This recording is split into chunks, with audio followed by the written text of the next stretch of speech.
Hello friends, आज हम लोग सीड के बारे में कुछ जानकारियां साझा करेंगे। ठीक है, तो जो सीड है, अगर बॉटनिकली हम डिफाइन करें तो सीड एक राइपेंड ओव्यूल होता है जिसमें कि intact embryo, food reserve in endosperm और cotyledon and a protective layer. ठीक है, सीड कोट। तो इस तरीके से जो सीड होता है वो क्या होता है? Ripened ovule.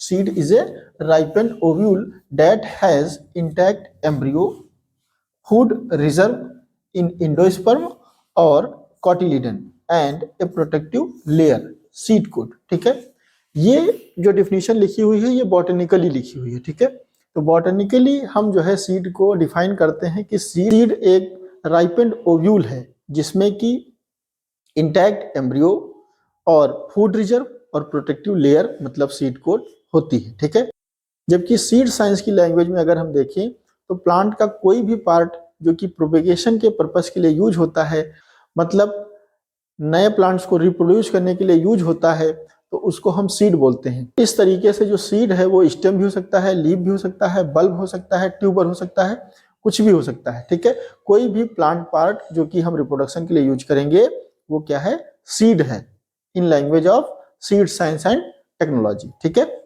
अब यहाँ पे जैसे कि लिखा हुआ है, हमने कहा फूड रिजर्व इन इंडोस्पर्म और कॉटिलिडन। जैसे कि कुछ सीड होते हैं उसमें इंडोस्पर्म नहीं होता है, ऐसे सीड्स को हम बोलते हैं इग्स एल्बुमिनस या फिर नॉन इंडोस्पर्मिक। जैसे कि पिजियन पी, ग्राम पी, लेंटिल, ग्राउंडनट, ये सभी क्या है?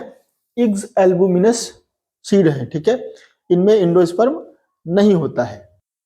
जबकि पैडी, व्हीट, बार्ले, सोरघम, मेज, ये सभी जो है ये इंडोस्पर्मिक सीड है। ठीक है, इसमें इंडोस्पर्म पाया जाता है। ठीक है, अभी हम लोग देखेंगे सीड का क्लासिफिकेशन। ठीक है, क्लासिफिकेशन ऑफ सीड। तो जो पहला क्लासिफिकेशन है वो है on the basis of longevity.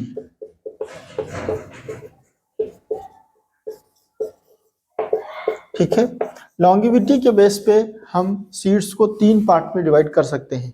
इस बेसिस पे सीड का क्लासिफिकेशन सबसे पहले एवर्ट ने 1908 में किया था। ठीक है, तो लॉन्गिविटी के बेस पे जो सीड हैं वो 3 तरीके के हो सकते हैं, जैसे कि माइक्रोबायोटिक, मीजोबायोटिक और मैक्रोबायोटिक। ठीक है, तो इन 3 तरीके के सीड हो सकते हैं on the basis of longevity. ठीक है, अभी ये जो माइक्रोबायोटिक सीड्स हैं ये शॉर्ट लाइव्ड होते हैं। ठीक है, ये कैसे होते हैं? शॉर्ट लाइव्ड होते हैं। इनका जो जीवन काल होता है वो बहुत ज्यादा नहीं होता है, ये अप टू 3 इयर्स होता है। ठीक है, इसमें जो है अप टू 3 इयर्स जिनकी लाइफ होती है वो सीड आते हैं। जैसे कि जो मालवेसी कुल के सीड हैं वो माइक्रोबायोटिक में आते हैं। ठीक है, मीजोबायोटिक में ऐसे सीड्स आएंगे जो कि 3 to 15 इयर्स तक अलाइव रहेंगे। मोस्ट ऑफ दी स्पीसीज जो है वो मीजोबायोटिक सीड जो है प्रोड्यूस करती हैं। ठीक है, इसके बाद जो मैक्रोबायोटिक सीड्स हैं ये 15 to 100 इयर्स तक अलाइव रह सकते हैं, जैसे कि लोटस सीड। ठीक है, लोटस सीड। ठीक है, तो ये जो क्लासिफिकेशन था ये लॉन्गिविटी के बेस पे था, जिसके आधार पे हमने सीड्स को 3 भागों में बांट दिया, microbiotic, mesobiotic and macrobiotic. Microbiotic में ऐसे सीड आएंगे जो कि अप टू 3 इयर्स तक अलाइव रहेंगे।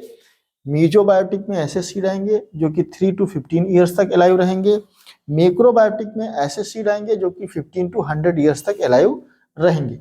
ठीक है, अभी हम लोग जो क्लासिफिकेशन पढ़ेंगे वो है on the basis of store ability. ठीक है, तो स्टोर एबिलिटी के बेसिस पे जो सीड होते हैं वो होते हैं Orthodox and recalcitrant seed. Orthodox seeds के अंदर वो सीड आएंगे जिनको हम लेस देन 5% मॉइस्चर कंटेंट तक ड्राई कर सकते हैं विदाउट एनी सीड इंजरी। ठीक है, तो इनमें हम लेस देन 5% तक मॉइस्चर कंटेंट ले जा सकते हैं बिना किसी सीड इंजरी के। ठीक है, ये फ्रीजिंग टेम्परेचर को टोलरेट कर सकते हैं। ठीक है, ये लॉन्गर लाइफ वाले होते हैं, जैसे कि मोस्टली जो सीरियल्स हैं वो ऑर्थोडॉक्स सीड के अंतर्गत आते हैं। ठीक है, रिकैल्सिट्रेंट सीड में क्या है कि इस तरीके के सीड को हम लेस देन 30% मॉइस्चर कंटेंट अगर ले जाते हैं तो इसमें सीड इंजरी हो जाएगा और ये फ्रीजिंग टेम्परेचर को टोलरेट नहीं कर पाते हैं, ये शॉर्ट लाइव्ड होते हैं।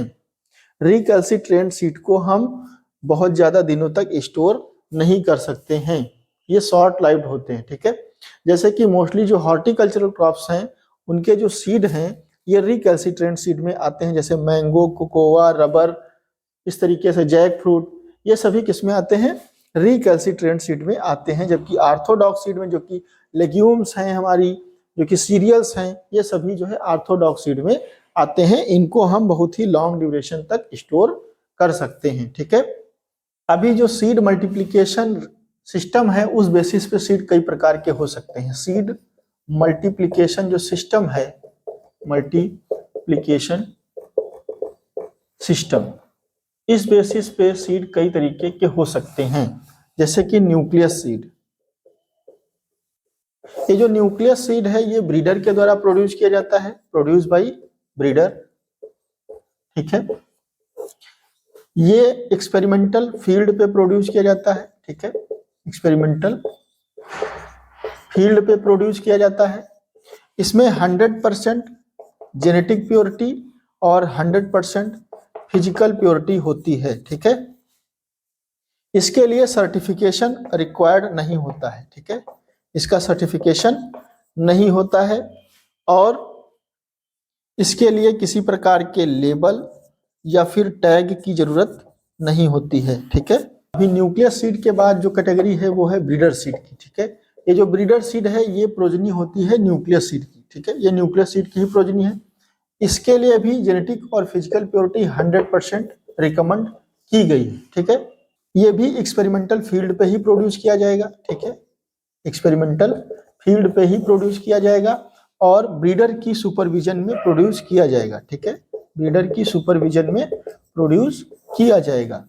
ठीक है, इसके लिए भी सर्टिफिकेशन जो है वो रिक्वायर्ड नहीं होता है। Certification not required for this type of seed.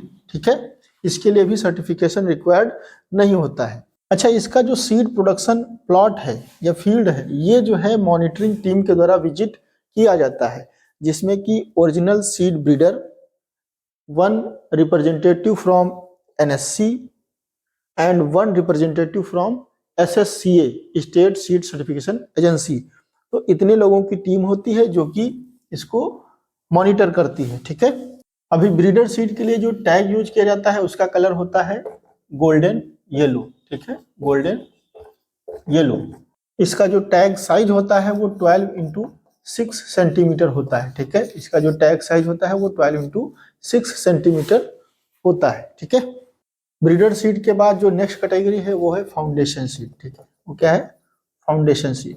Foundation seed के लिए genetic purity 100% and physical purity 98% recommend की गई है। ठीक है, ये जो प्रोड्यूस होता है ये एग्रीकल्चर यूनिवर्सिटी या फिर एग्रीकल्चर इंस्टीट्यूट, इनके जो सीड मल्टीप्लिकेशन फार्म है, सीड मल्टीप्लिकेशन फार्म है, वहां पे ये प्रोड्यूस किया जाता है। ठीक है, ये प्रोजनी है किसकी? ब्रीडर सीड की।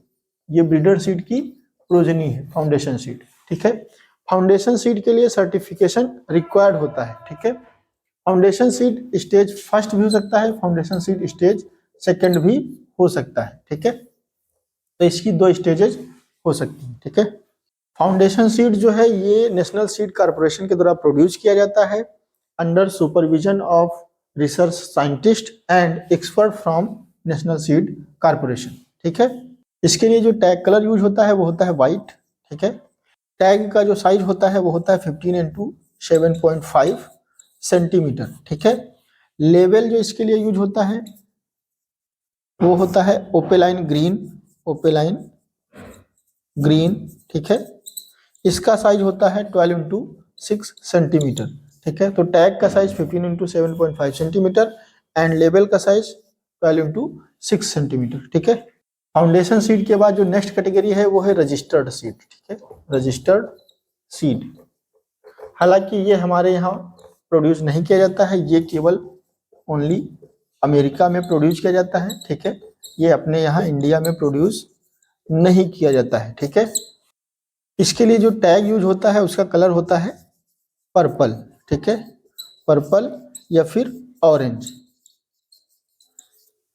टैग का जो साइज होता है वो होता है 15 × 7.5 सेंटीमीटर, जबकि जो लेबल यूज होता है उसका साइज होता है 12 × 6 सेंटीमीटर, ठीक है।